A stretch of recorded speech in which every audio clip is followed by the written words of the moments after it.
설교를 시작하기 전에 한 가지 먼저 말씀드리면, 원래 우리 수요 말씀 집회 순서가 말씀 전하고 그 다음에 다짐의 기도하고 찬송가하고 그렇게 하는데요, 오늘은 말씀 전하고 찬양을 먼저 하고 그 다음에 다짐의 기도를 하겠습니다. 혹시 당황하실까봐 미리 말씀을 드립니다.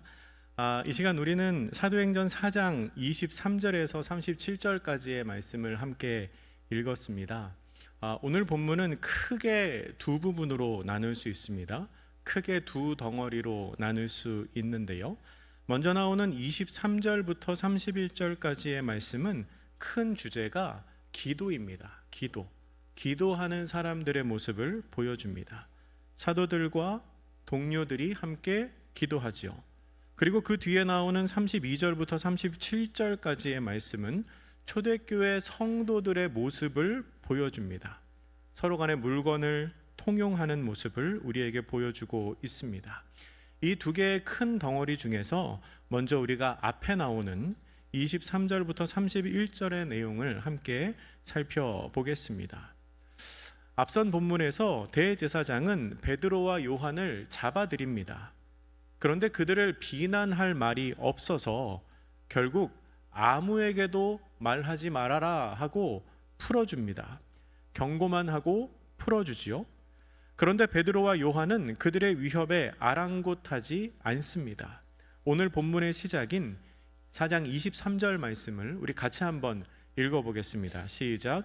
사도들이 노임에 그 동료에게 가서 제사장들과 장로들의 말을 다 알리니. 아멘.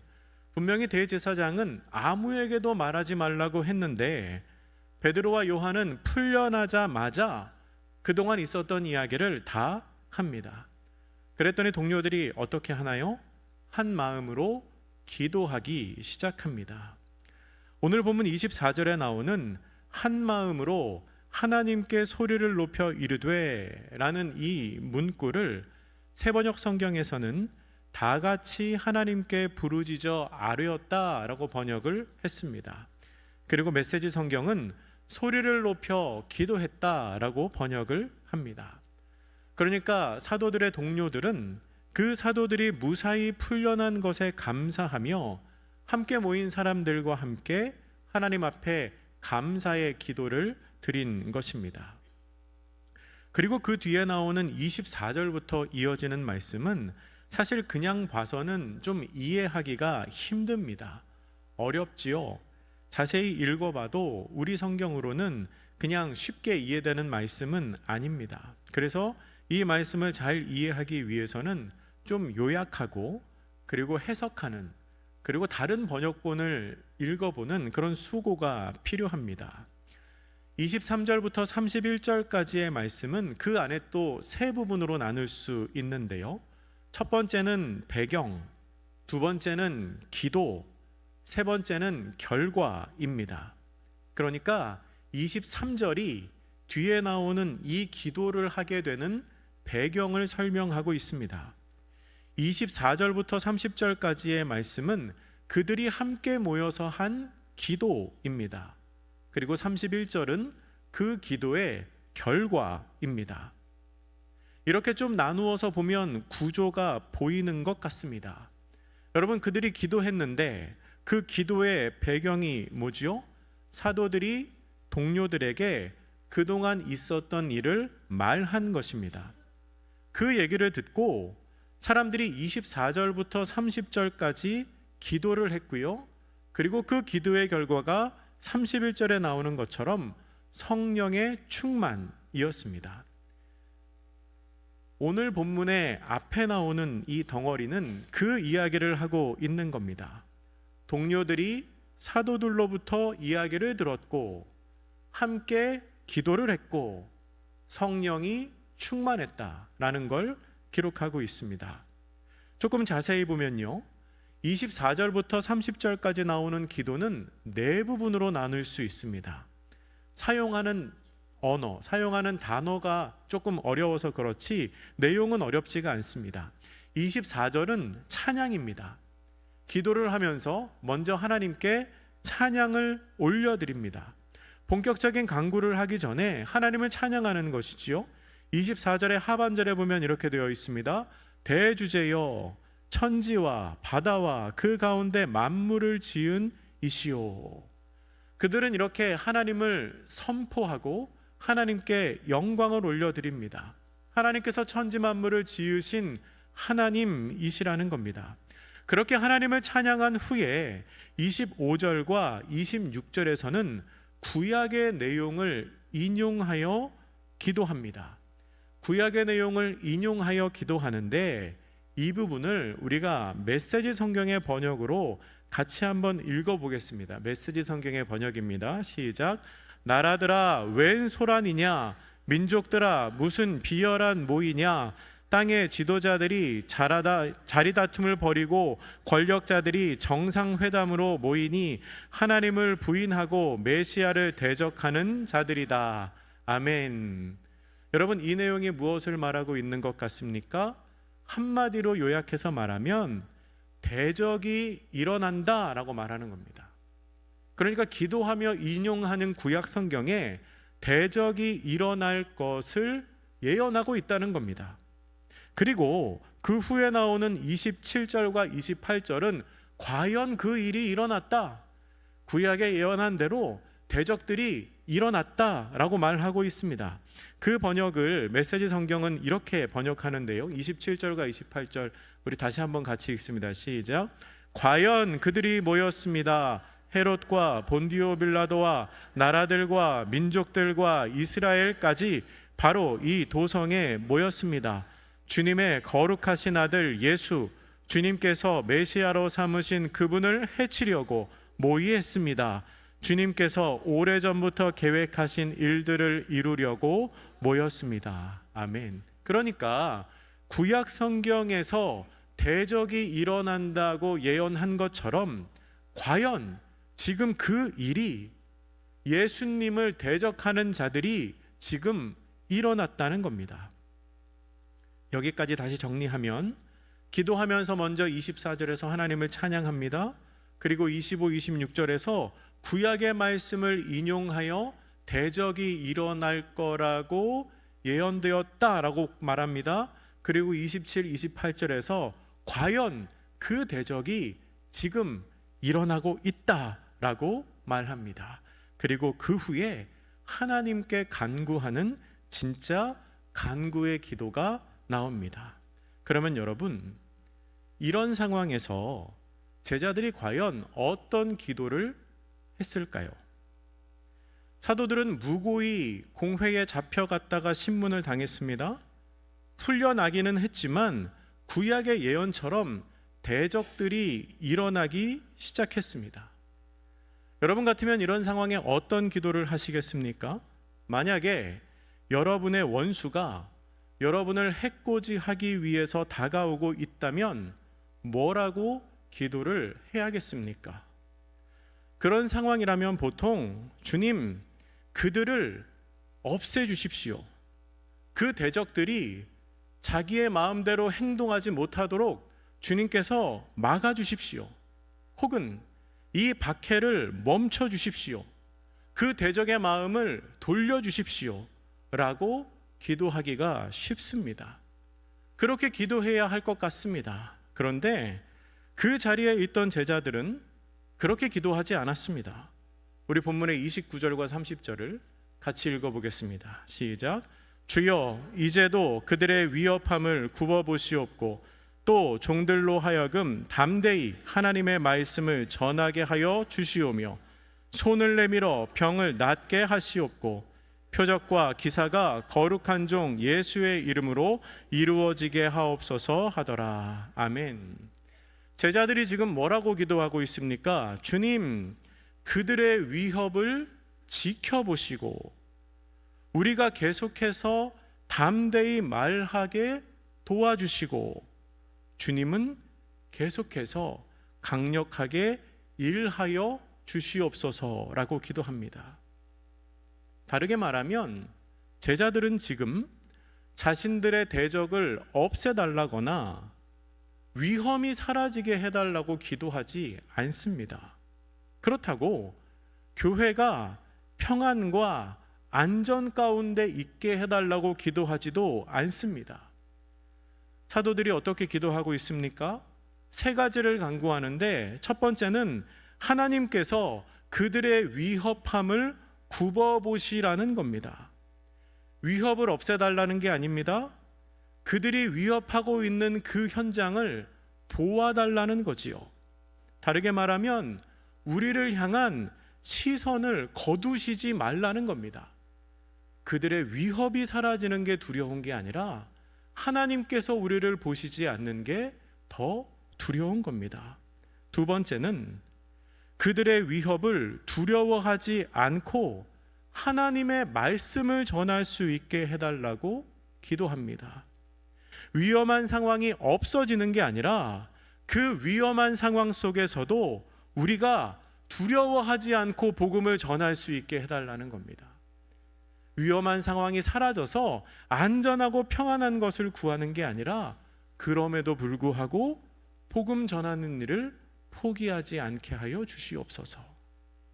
세 번째는 30절 말씀인데요, 표적과 기사를 보여달라고 기도합니다.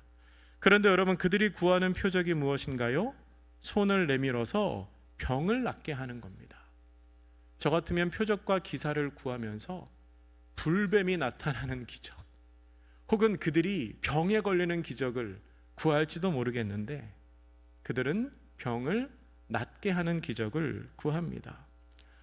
존 스토트 목사님은 이 본문에 대해서 이렇게 설명합니다. 제자들이 요구했던 것은 하늘에서 불을 내려달라는 것과 같은 복수와 파괴를 위한 기적이 아니라 자비와 은혜를 위한 기적이었다. 다시 말씀드리면, 제자들은 상황이 달라지기를 기도하지 않았습니다. 자신들이 그 상황을 견뎌낼 수 있기를 기도했습니다. 그리고 그런 어려운 상황 속에서도 말씀을 전할 수 있도록 능력을 달라고 기도했습니다. 그런데 그 능력조차도 다른 사람들을 파괴하고 제압하고 힘으로 누를 수 있는 능력이 아니라 병을 낫게 하는 능력, 그들에게 사랑을 보여줄 수 있는 능력을 달라고 기도를 했습니다. 여러분, 이 제자들의 기도가 어떻게 보이십니까? 좀 바보 같아 보이지는 않나요?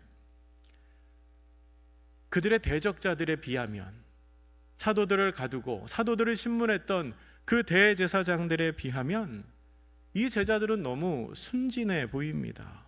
그런데 그것이 제자들의 기도 방법이었고, 그것이 제자들의 전도 방법이었습니다. 그리고 초대교회는 이렇게 하나님을 향하여, 사람들을 향하여 저주가 아니라 사랑의 은혜를 구하는 이 공동체의 모습을 통해 놀라운 부흥을 이루었습니다. 우리도 그렇게 기도할 수 있는 사람들이 되면 참 좋겠습니다. 당해야 하는 고난이 있다면, 해야 하는 헌신이 있다면, 필요한 섬김이 있다면, 주님, 내가 그 일을 하게 하시되 감당할 수 있는 능력을 주시옵소서. 다른 일에는 겸손하지만 하나님의 말씀을 전하는 일에는 담대하게 주의 복음을 들고 나갈 수 있도록 용기를 주시옵소서. 나의 풍요와 나의 이익을 위한 은혜, 은사를 구하는 것이 아니라 다른 사람들을 섬기고 다른 사람들을 세울 수 있는 은사를 주시옵소서라고 간구할 수 있는 저와 여러분이 되시기를 바랍니다. 그들이 그렇게 한 기도의 결과가 오늘 본문의 31절에 기록되어 있는데요, 우리 31절 말씀도 같이 읽어보겠습니다. 시작. 빌기를 다함에 모인 곳이 진동하더니 무리가 다 성령이 충만하여 담대히 하나님의 말씀을 전하니라. 아멘. 그들이 기도를 다 마쳤을 때 굉장히 특별한 현상이 나타납니다. 세 가지로 나누어 볼 수 있는데요, 첫째는 모인 곳이 진동합니다. 지진이 일어난 것처럼 진동이 있었습니다. 두 번째는 그곳에 있던 무리, 사람들이 다 성령님의 충만을 경험합니다. 그리고 세 번째는 담대히 하나님의 말씀을 전하게 됩니다. 가장 먼저 나타나는 것이 모인 곳이 진동한 현상인데요. 이 진동이라는 단어는 헬라어로 에샬투테라고 합니다. 이 단어의 문자적인 의미는 거친 파도가 배를 흔든다, 파도에 배가 흔들리는 것처럼 흔들린다라는 의미입니다. 이 단어는 종종 성령님의 역사, 성령님의 능력을 나타내는 단어로 사용되었습니다. 그리고 그러한 진동으로 나타나는 성령님의 역사를 우리가 잘 기억하는 장면이 바울과 실라가 감옥에 갇혔을 때, 옥에 갇혀 있으면서 찬양을 부를 때 큰 지진이 일어난 사건, 바로 성령님으로 말미암은 진동이 나타난 사건, 우리가 기억하고 있습니다. 그리고 이러한 현상은 하나님께서 그들의 기도에 즉각적으로 응답하셨다는 표징이었습니다. 그렇게 성령님이 임재하실 때에 두 번째 현상인 모인 사람들이 성령의 충만을 경험하는 일이 생겨납니다. 그곳에 있는 모든 사람들이 다 성령 충만했다고 기록하고 있지요. 근데 여러분, 사실 이 자리에 있는 제자들은 다 이미 성령 충만을 경험했던 사람들입니다. 언제 성령님을 경험했죠? 오순절에 마가의 다락방에 모여 있을 때 불처럼 바람처럼 임하시는 성령님을 이미 경험했습니다. 그때 방언으로 말하는 역사가 일어났고 베드로가 성령 충만하여 설교하는 역사도 일어났지요. 그런데 그때 분명히 성령 충만을 경험했던 사람들에게 또다시 새롭게 성령님이 충만하게 임하시는 역사가 나타났다는 겁니다. 그리고 세 번째로, 그렇게 성령으로 충만해진 사도들과 그 동료들은 담대하게 하나님의 말씀을 전하게 됩니다. 산헤드린 공회가 분명하게 경고를 했지만 사람들의 경고는 성령 충만함을 경험한 그들에게 아무런 위협도 되지 않았습니다. 성령이 충만한 사도들과 제자들, 거기에 모여있던 무리들은 담대하게 복음을 전파합니다.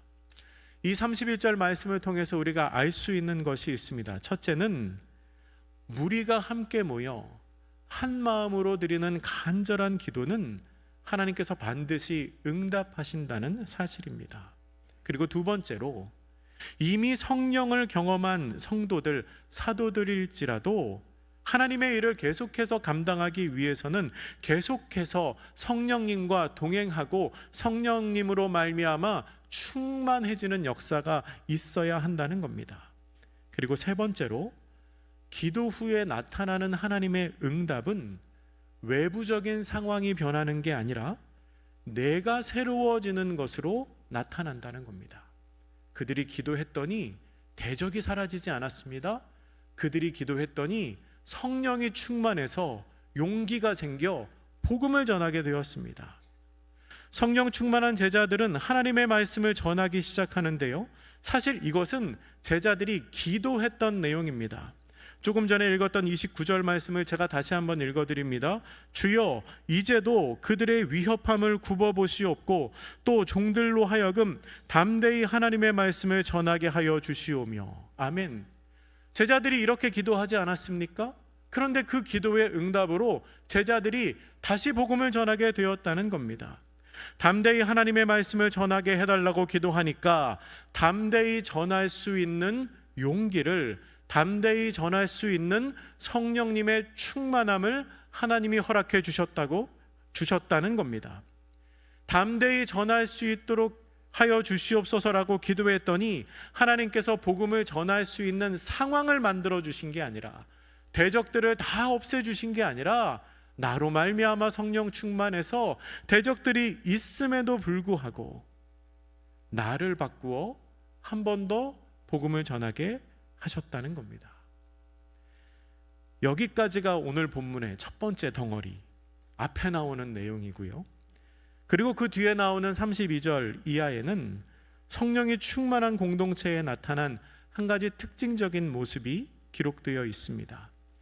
사실 이 내용은 이미 사도행전 2장 43절부터 47절에 기록된 내용입니다. 이미 그 앞에도 사람들이 서로 간에 물건을 나누는 장면이 소개가 되었습니다. 그런데 앞에서와는 달리 자신의 소유 및 재산을 팔아서 교회에 바친 사람들을 자세히 소개하고 더 구체적으로 그 내용을 표현하고 있습니다. 누가는 사도행전에서 이 본문을 기록함으로써 성령으로 충만해진 제자들의 삶이 실제적으로 변화했다는 것을 보여주고 있습니다. 그들의 삶이 어떻게 변화했다고 기록하나요? 우리 오늘 본문의 32절 말씀입니다. 32절 같이 읽습니다. 시작. 믿는 무리가 한 마음과 한 뜻이 되어 모든 물건을 서로 통용하고 자기 재물을 조금이라도 자기 것이라 하는 이가 하나도 없더라. 아멘. 전에는 없던 일이 성령이 충만하니 그 공동체 안에 이렇게 생겨났다는 겁니다. 여러분은 이 말씀을 보고 무엇이 떠오르십니까? 이 말씀을 보고 공산주의가 생각나는 사람들이 있습니다. 공산주의가 생각나나 봐요. 서로 물건을 통용하고 자기의 재산을 주장하지 않는 것이 공산주의와 비슷해 보이기도 하지요. 그런데 여러분, 초대교회 성도들의 이 공동체는 공산주의가 주장하는 바와는 전혀 다릅니다. 어떤 사람들은 이 본문이 공산주의 사상의 기초가 되거나 아니면 공산주의를 옹호하고 있다고 설명을 하기도 하는데 그건 적절한 주장이 아닙니다. 초대교회 성도들은 그들에게 역사하신 성령님께서 주시는 일체감, 성령님께서 주시는 은혜로 말미암아 자신들의 재산과 소유를 나누었습니다. 사람들에게 나누어 주었지요. 하지만 이러한 삶의 방식은 공산주의와는 다른 모습입니다. 구체적인 차이점을 알아보면 먼저 그들은 자발적으로 자신들의 재산을 나누었습니다. 공산주의자와는 달리 초대교회는 재산을 소유하지 말라고 강요하는 사람도 없었고요. 재산을 팔아서 바치라고 위협하는 사람도 없었습니다. 초대교회는 재산을 팔아서 바치라고 말하지 않았습니다. 만약에 어떤 사람이 초대교회 공동체의 이 모습을 보며 우리도 재산 다 팔아서 교회에 헌금합시다, 그렇게 성경을 인용하는 사람이 있다면 그 사람은 성경을 잘 모르거나 아니면 악한 의도가 있는 사람입니다. 초대교회 공동체는 그렇게 하지 않았습니다. 두 번째로, 초대교회 공동체는 모든 사유재산을 공유하는 것이 아니라 필요한 만큼만 공유를 했습니다. 34절에 보면 밭과 집 있는 자는 팔아 라고 기록하고 있는데요, 이 본문에서 우리가 알 수 있는 사실은 모든 성도가 그 밭과 그 집을 판 것이 아니라 자원하는 사람들이 자신의 소유를 팔았다는 겁니다. 그리고 모든 사람이 모든 재산을 다 처분한 게 아닙니다. 예를 들어서 초대교회 성도들이 모였던 장소가 사도행전 12장에 보면 마리아의 집이었다고 하는데, 만약에 마리아가 그 집을 팔았다면 초대교회 성도들이 어디에서 모일 수 있었겠습니까? 그리고 35절에 보면 사도들이 각 사람의 필요에 따라서 그 물건, 재산들을 나누어 주었다고 기록하고 있는데요, 모든 사람에게 똑같이 나누어 준 게 아닙니다. 어떻게 나누어 주죠? 필요에 따라. 이것은 사유재산 전체를 똑같이 공유하는 개념과는 다른 겁니다. 이미 많이 가지고 있는 사람, 넉넉한 사람에게는 줄 필요가 없고, 그것이 필요한 사람, 가난하고 궁핍한 사람에게 그것들을 나누어 주었다는 거죠. 세 번째로, 재산을 교회에 바치는 것이 교회의 회원이 되기 위한 조건이 아니었습니다. 만약에 재산을 팔고 헌금하는 사람만 우리 공동체에 들어올 수 있습니다, 그랬다면 큰 문제가 있었겠지요? 근데 그렇지 않습니다. 교회는 억지로 재산을 정리하라고 말하지 않았고요, 그리고 그 재산을 정리하여 헌금을 하는 것을 그 사람의 신앙의 잣대로 판단하지도 않았습니다. 그것으로 각 사람의 신앙이나 믿음을 판단하지 않았다는 겁니다. 재산을 정리하지 않아도 초대교회 공동체의 구성원이 되는 것에는 전혀 문제가 없었습니다. 단지 모든 성도들은 기본적으로 자신의 재물을 자기의 것으로 주장하지 않고 나누어 사용하는 것에 익숙했다는 겁니다. 그러면 그 사람들이 왜 그랬을까요? 어떻게 그렇게 할 수 있었을까요? 그 이유를 찾기 위해서 우리 본문의 33절과 34절 말씀을 다시 한번 같이 읽겠습니다. 시작. 사도들이 큰 권능으로 주 예수의 부활을 증언하니 무리가 큰 은혜를 받아 그 중에 가난한 사람이 없으니 이는 밭과 집 있는 자는 팔아 그 판 것의 값을 가져다가. 아멘. 아멘. 여러분, 32절에 나오는 행위의 원인과 결과가 이 말씀에 나오는데요, 사도들이 왜 그렇게 했는가? 33절에 보면 사도들은 예수님의 부활을 증언했습니다. 예수님의 부활을 증언했습니다. 그랬더니 어떤 일이 생깁니까? 무리가 큰 은혜를 받았고요, 이거는 과정입니다. 결과가 어떻게 됐습니까? 가난한 사람이 없어졌습니다. 여러분, 이거 굉장히 의외의 결과 아닙니까? 너무 재미있지 않습니까? 사도들이 예수님의 부활을 전하니까 가난한 사람이 없어졌습니다. 부활을 전하면 믿는 사람들이 많아져야 할 것 같은데, 물론 믿는 사람들이 많아졌지요. 그런데 그것과 더하여 부활을 전하니 가난한 사람이 없어졌다는 겁니다. 왜 그렇게 되었지요? 복음을 듣고 서로의 물건을 나누었기 때문입니다. 복음이 전해지니까, 복음이 바르게 전해지니까 그 공동체가 하나가 되는 역사가 생겼습니다. 하나가 되는 역사가 생기니 더 이상 물건을 가지고 이것이 내 것인지 내 것인지 다툴 필요가 없었다는 겁니다. 복음이 바르게 전해져서 공동체가 예수 그리스도의 사랑으로 하나가 되니 그곳에 가난한 사람이 없어졌습니다. 그렇게 할 수 있었던 원인은 두 가지로 생각해 볼 수 있는데요, 첫째는 부활의 소망이 각각의 사람들에게 들어감으로 말미암아 이 땅의 소유를 나눌 수 있게 되었다는 겁니다. 바울이 부활하신 예수님을 만난 후에 이전에 중요하게 여겼던 것을 다 배설물로 여긴 것처럼 중요하게 생기는 것, 중요하게 생각하는 것에 대한 개념이 바뀐 것이지요. 복음이 내 안에 들어오니 나의 소유가 더 이상 내 이웃보다 더 귀하게 여겨지지 않는 겁니다. 그리고 거기에 더하여 임박한 종말 사상, 예수님께서 올라가신 대로 곧 다시 오신다, 주님께서 다시 오실 테니 이것이 나에게 더 이상 무슨 유익이 되겠는가 하는 그런 생각이 재산을 나누는데도 아마 한 몫을 했을 겁니다. 두 번째로, 하나님의 뜻을 새롭게 깨달은 후에 하나님의 나라를 이루어 가기 위해서 그들은 재산을 나누었을 겁니다. 신명기 15장 4절과 5절은 이렇게 기록합니다. 내가 만일 내 하나님 여호와의 말씀만 듣고 내가 오늘 내게 내리는 그 명령을 다 지켜 행하면 내 하나님 여호와께서 내게 기업으로 주신 땅에서 내가 반드시 복을 받으리니 너희 중에 가난한 자가 없으리라. 아멘. 하나님께서 신명기 말씀을 통하여 이스라엘에게 선포하신 복의 내용입니다.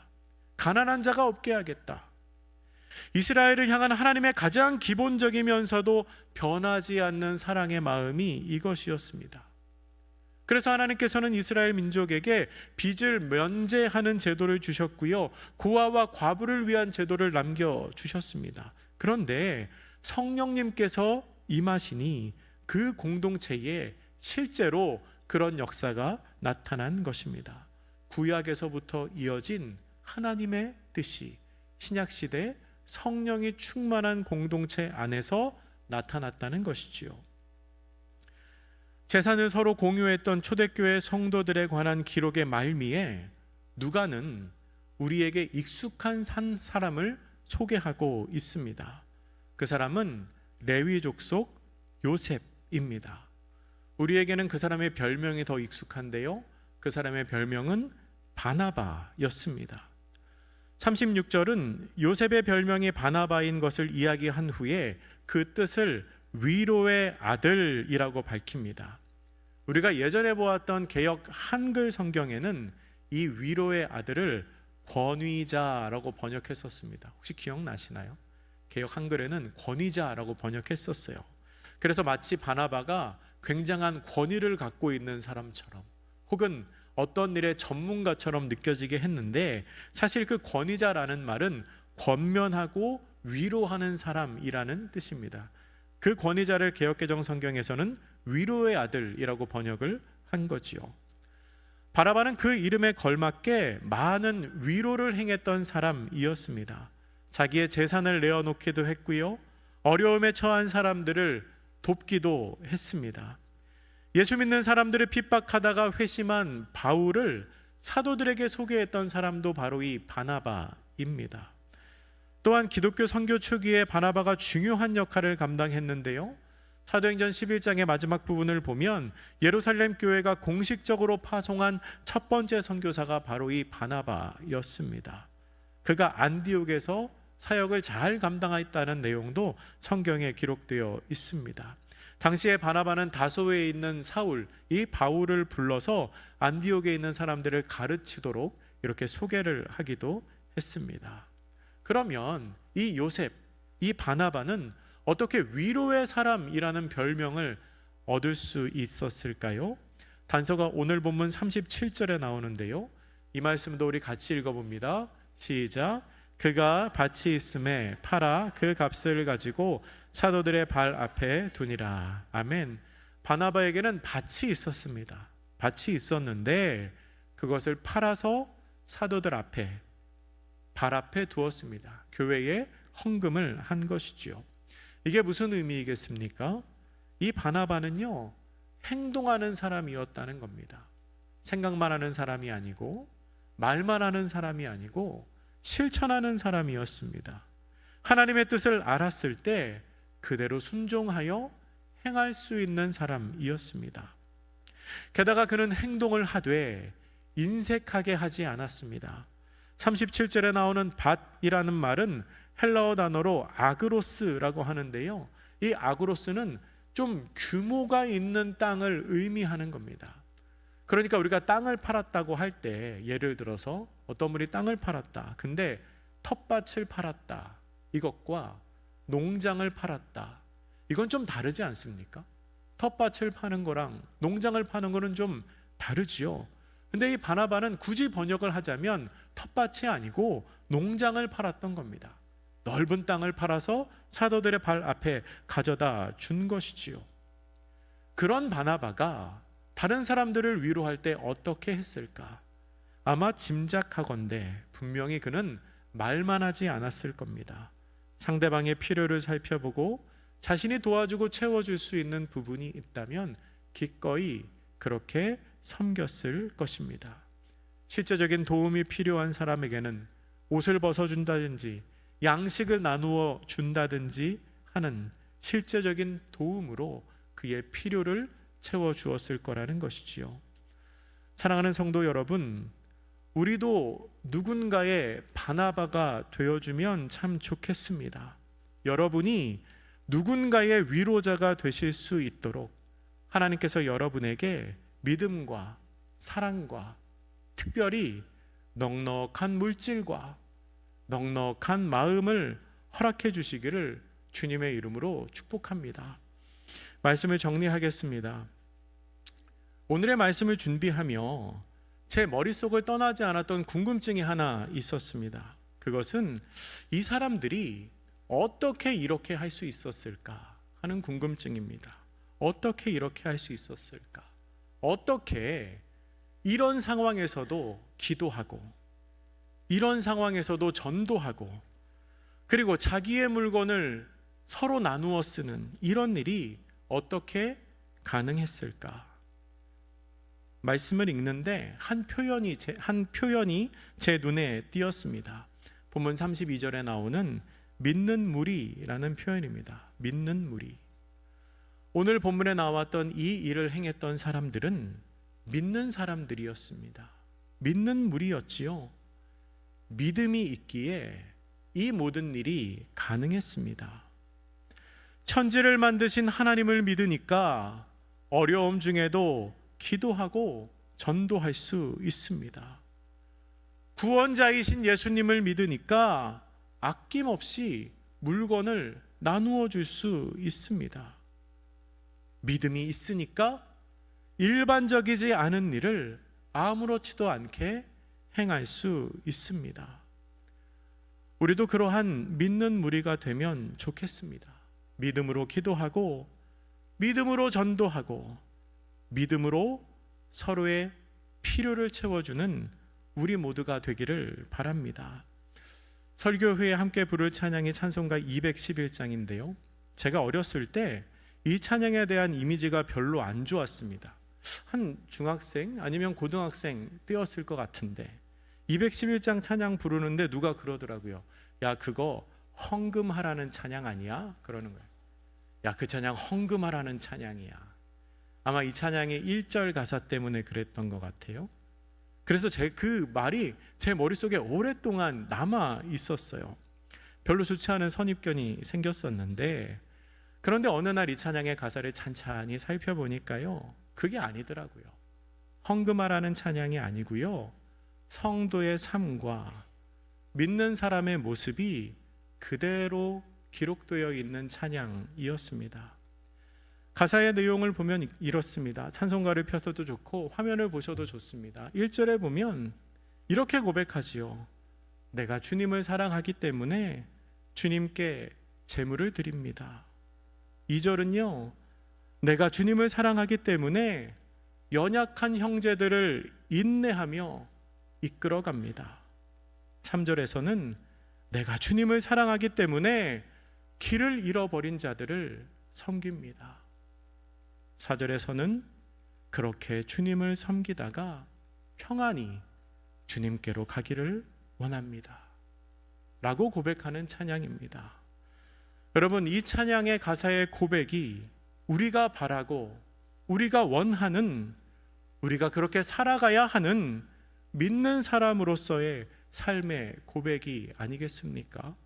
사랑하는 성도 여러분, 초대교회 성도들은 예수님을 사랑하는 마음으로 기도하고, 예수님을 사랑하는 마음으로 찬양하고 전도하고 물건을 나누었습니다.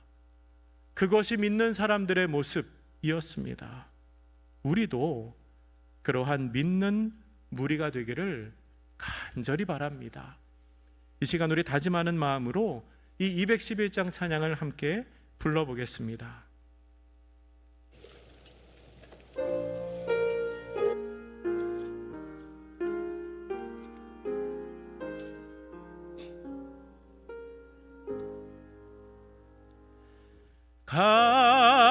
값비싼 향유를 주께 드린 막달라 마리아 본받아서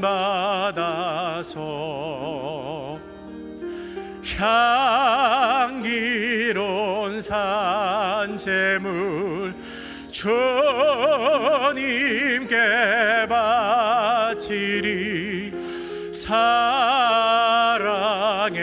주 내 주님께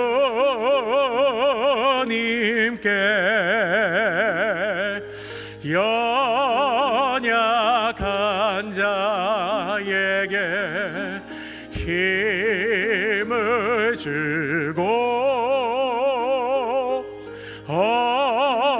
어두운 세상에 빛을 비춰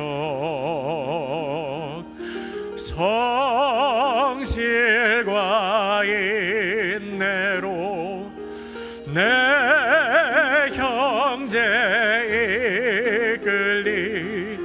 사랑의 주 내 주님께 두려운 마음에 소망 주고 슬픔에 쌓인 자 위로하며 길 잃은 자들은 친절히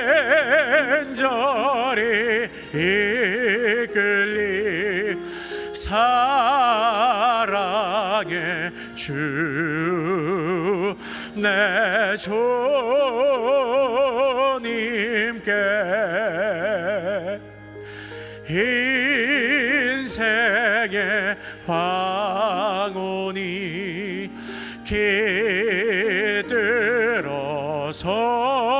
깃들어서 이 땅의 수고가 끝날 때에 주님을 섬기다 평안히 가리라. 사랑의 주 내 주. 우리 4절 한 번 더 고백하겠습니다. 인생의 황혼이 인생의 황혼이